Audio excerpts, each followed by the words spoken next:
they want to change a leader, then they vote at that level. Say, if in a nation, if in a country, we have 1,000 neighborhood assemblies, and say 501 neighborhood assemblies decide we don't want the person who is the president, then they should be able to resolve to do that. And once they resolve to do that, that should be automatic, that they have changed their leader. And they can still use the same system to put in place a new leader. They can still use that system, or they can still have a general election, a national election to elect a leader, or they can still do it through the neighborhood assemblies. That should be happen. And if that were to happen, then that would be what we would call constant democracy. That would be a democracy that is exercisable on a daily basis, rather than intermittent democracy that is exercised once, maybe in 3 years, or in 4 years, or in 5 years, or in 7 years, like it happens in some places. Now, but that is only possible if the individuals are sovereign. That we need to emphasize that. The individuals have to be sovereign, so that if they want change, they can effect that change immediately without their powers being fettered by unnecessary procedural rules. Because the reason that they want change, every person may have their own reasons. But if the consensus is that we need change, then they should be able to effect that change. Now, what about the judiciary? The judiciary in a properly functioning verticalist system, we can say that there is the basic level, the very basic level where everyone represent themselves. At that level, that structure should be able to exercise not just legislative powers, they should be able to exercise also judicial powers. They should also be able to exercise executive powers. At that basic level, they should be able to make decisions as to what they want to do, and they should be able to implement, and they should be able to resolve conflicts within that setup at the basic level among themselves.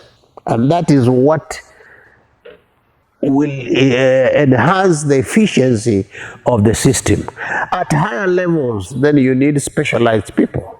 At higher levels, then you need the magistracy, you may need the judges at higher levels.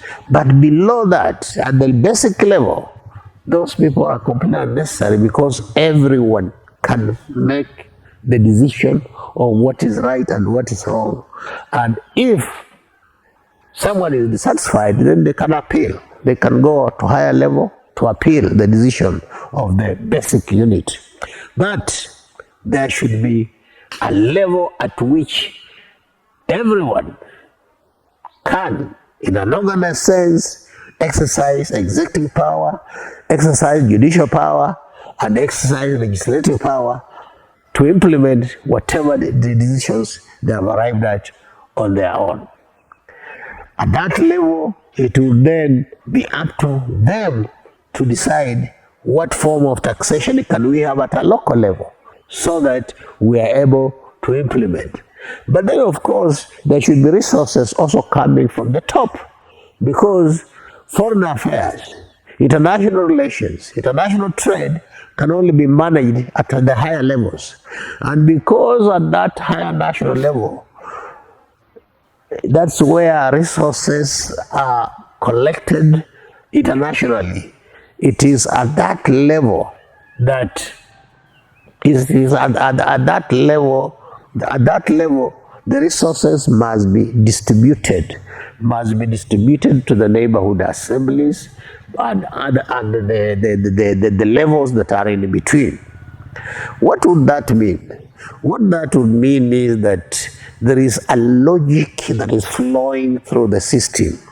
And that logic is so simple that, look here, the neighborhood assembly receives services from the top. It receives services from the national level, it receives services from other levels, and those services have to be paid for.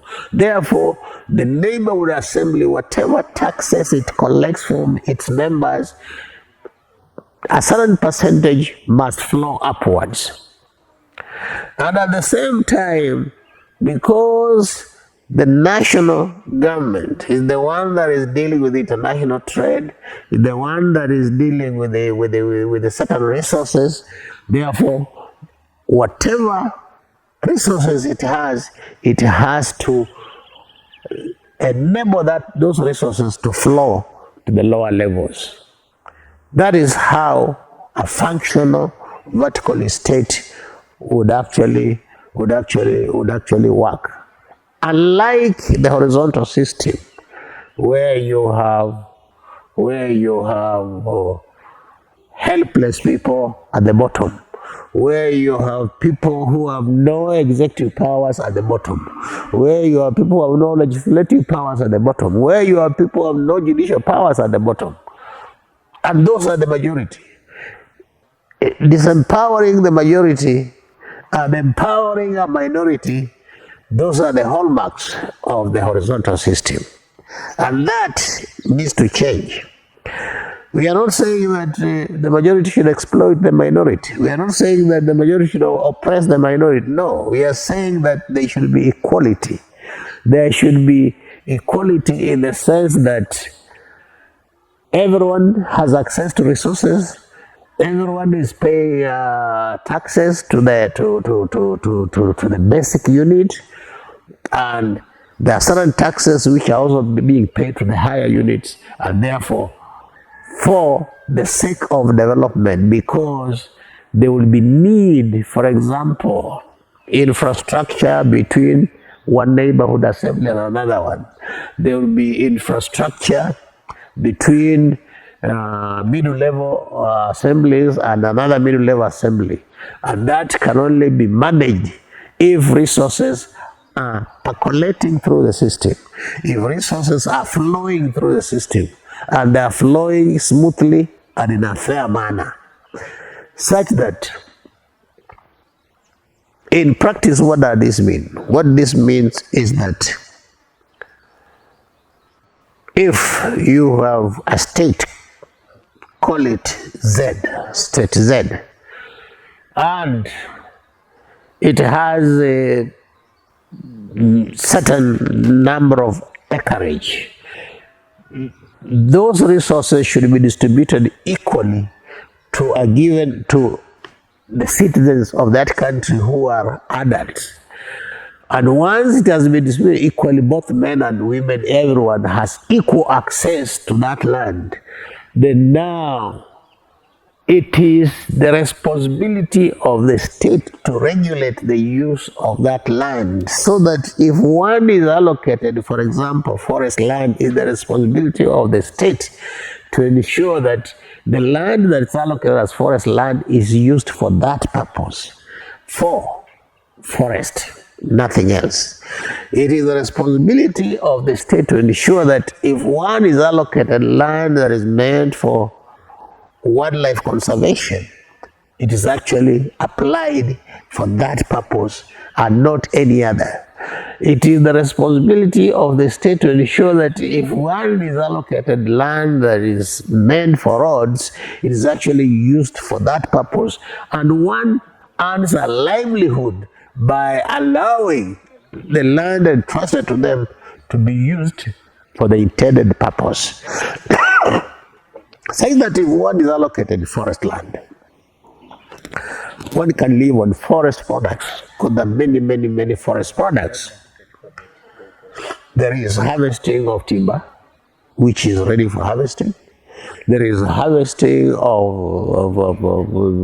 there can be beekeeping within the forest. There can be a lot of other resources within the forest. So long as that land is being used for that purpose. What one is allocated land meant for wildlife sanctuaries, one can actually derive a livelihood by simply using the wildlife resources responsibly.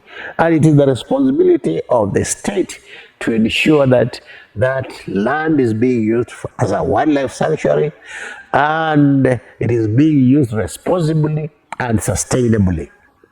That once that is guaranteed, then the state has no other business. The state has no business owning land. The state has no business building structures. It is the responsibility of the citizens to do the structures.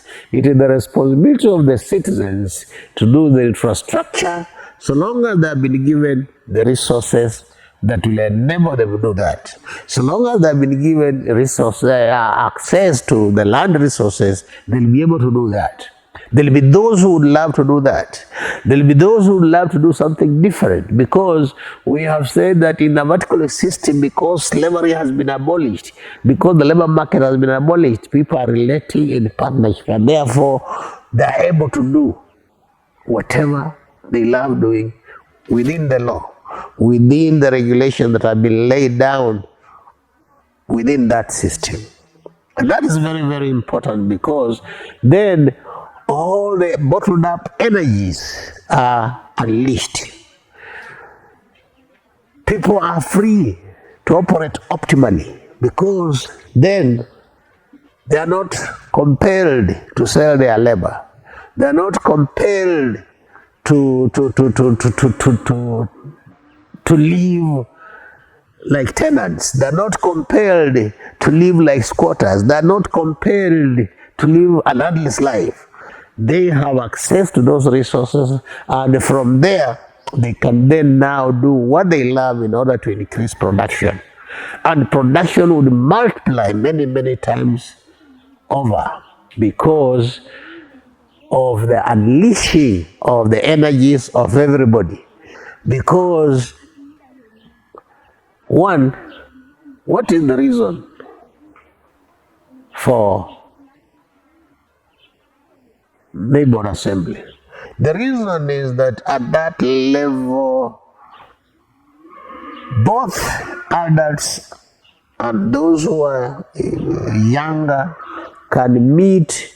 While the adults are able to make decisions and vote for those decisions, the others who are younger are listening, they are following the proceedings, they are learning from the wisdom of the elders and from the folly of the elders. That is the purpose of the neighborhood assembly, where people can assemble, exercise their democracy, exercise their decision-making powers, and implement whatever decisions that they have made.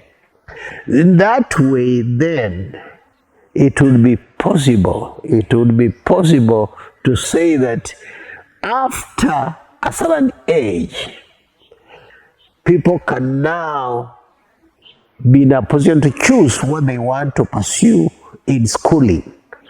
Once one has been at the neighborhood assembly, where they have been intermingling with every profession, with the doctors, with the engineers, with the journalists, with the lawyers, with the teachers, with everybody, they have been meeting and mingling with the youth will then be inspired to decide, this is what I want to pursue.